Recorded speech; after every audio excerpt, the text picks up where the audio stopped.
ज़रा मुझे अपना पर्स चेक करवाइए। क्या कहा तूने कि मैं तुझे अपना पर्स दिखाऊं? तुम मुझ पे चोरी का इल्जाम लगा रहे हो? मैडम, आपको मुझ पे हाथ नहीं उठाना चाहिए था। मैं बस अपना काम ही कर रहा था, अपनी ड्यूटी कर रहा था। साहब ने मुझसे कहा है कि जो भी उनके क्लिनिक में आए या बाहर जाए, उसकी चेकिंग करना, और मैं बस वही कर रहा था और आपने मुझ पे हाथ उठा दिया। अच्छा, साफ साफ तुमने मुझ पे चोरी का इल्जाम लगाया है।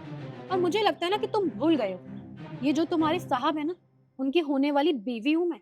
यानी कि इस हिसाब से तो मैं इस क्लिनिक की मालकिन हूँ। और मालकिन होके मैं अपने ऑफिस में चोरी तो करूंगी नहीं।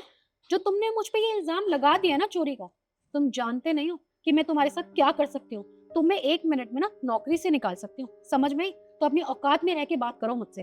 मैडम, आप मुझ पे गलत इल्ज़ाम लगा रही हैं। मैं सिर्फ अपना काम कर रहा हूँ। अगर आपने चोरी नहीं की तो अपना पर्स दिखाइए ना।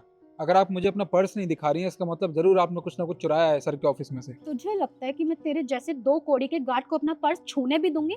बिल्कुल भी नहीं। और रही बात ना चोरी की, तो तुम्हारा बहुत ज्यादा हो गया है। अभी तुम्हारे सर को फोन करती हूँ, रुको तो। अच्छा, कोई बात नहीं। आप फ़ोन क्यों कर रही हैं सर को? आप सर के ऑफिस में ही चलिए ना, वहीं बात करते हैं। हम्म, ये तो और भी अच्छी बात है। आओ अंदर। किशन, ये तुमने कैसा स्टाफ रखा हुआ है? तुम्हें पता है इसने बाहर मुझ पे चोरी का इल्जाम लगाया है। नहीं सर, मैडम बिल्कुल झूठ कह रही हैं। मैं इन पे चोरी का कोई भी इल्ज़ाम नहीं लगा रहा हूँ। आपने मुझसे कहा है ना कि जो भी ऑफिस के अंदर आए या बाहर जाए, उसकी हमेशा चेकिंग करनी है। तो बस मैडम आपके ऑफिस से बाहर गई थी, मैं इनकी चेकिंग कर रहा था। इतने में ये रेड लाइट बच गई और इसमें से बीप की आवाज़ आने लगी। सर, ये तभी होता है जब किसी के पास कोई मेटल की चीज़ हो। अब मुझे लगता है इन्होंने अपने पर्स में कुछ छुपा रखा है। आप इनसे पूछिए सर, इन्होंने ज़रूर चोरी की आपके ऑफिस में। देख रहे हो तुम, तुम्हारे सामने ये मुझ पे चोरी का इल्जाम लगा रहा है। मैं मानती हूँ तुम्हारे सर ने तुम्हें कह रखा है तो आने जाने वाले लोगों की चेकिंग करो, लेकिन अदर पर्सन की करो ना। मेरी कैसे करी तुमने चेकिंग? तुम जानते नहीं हो मैं इनकी होने वाली बीवी हूँ। तुम मेरी चेकिंग करो और मुझ पे ही चोरी का इल्जाम लगा रहे हो। इशू कोई बात नहीं, तुम इतना गुस्सा मत करो।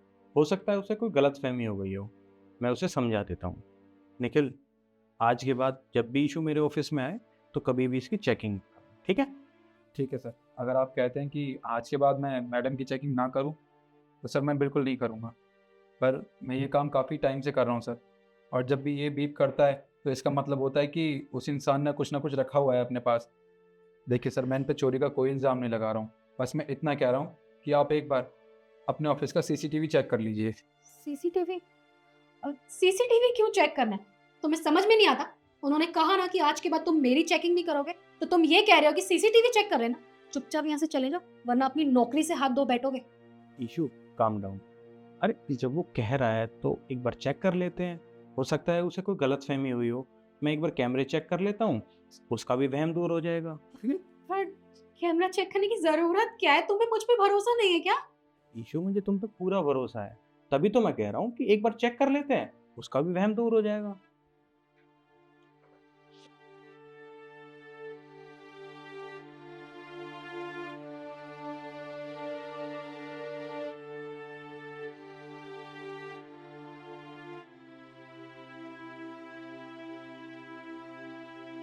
ये क्या है इशू? तुमने चोरी करी है? देखो कृष्ण, मुझसे ना गलती हो गई। मुझे थोड़े से पैसे देख के और गोल्ड देख के लालच आ गया था। प्लीज तुम मुझे माफ कर दो, मैं आज के बाद कभी ऐसा नहीं करूंगी। मैं मानती हूँ मैंने गलती की है। ईशु, तुम्हें माफ कर दूं? अरे तुमने चोरी करी है। तुम मुझे एक बात बताओ, मेरे पास जो कुछ है वो सब तुम्हारा ही तो है ना? मैं तुमसे शादी करने वाला था। किस चीज की कमी थी तुम्हारे पास? अगर तुम्हें कुछ चाहिए होता तो तुम मुझसे मांग लेती। पर चोरी करने की क्या जरूरत थी? अगर मेरी तुमसे शादी हो जाती तो मेरी तो जिंदगी खराब हो जाती ना। मुझे लगता था तुम मुझसे प्यार करती हो, पर तुम मुझसे नहीं, मेरे पैसे से प्यार करती हो। और ईशु, तुम मुझे एक बात बताओ, क्या इस गलती के लिए मैं तुम्हें माफ कर सकता हूँ? अरे तुमने कोई गलती करी होती या अनजाने में तुमसे कुछ हुआ होता ना, तो मैं तुम्हें माफ कर देता।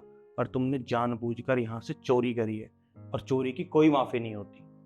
एक काम करो, जो भी सामान तुमने चुराया ना, इसे वापस रखो और जाओ यहाँ से। देखो, इतनी जल्दी कोई फैसला नहीं लेना चाहिए। हमारी शादी होने वाली है। मैं मानती हूँ ना मुझसे गलती हुई है, एक मौका दे दो, मैं कभी ऐसा नहीं करूंगी। जो भी तुमने चुराया ना, सब कुछ टेबल पे रखो। चलो।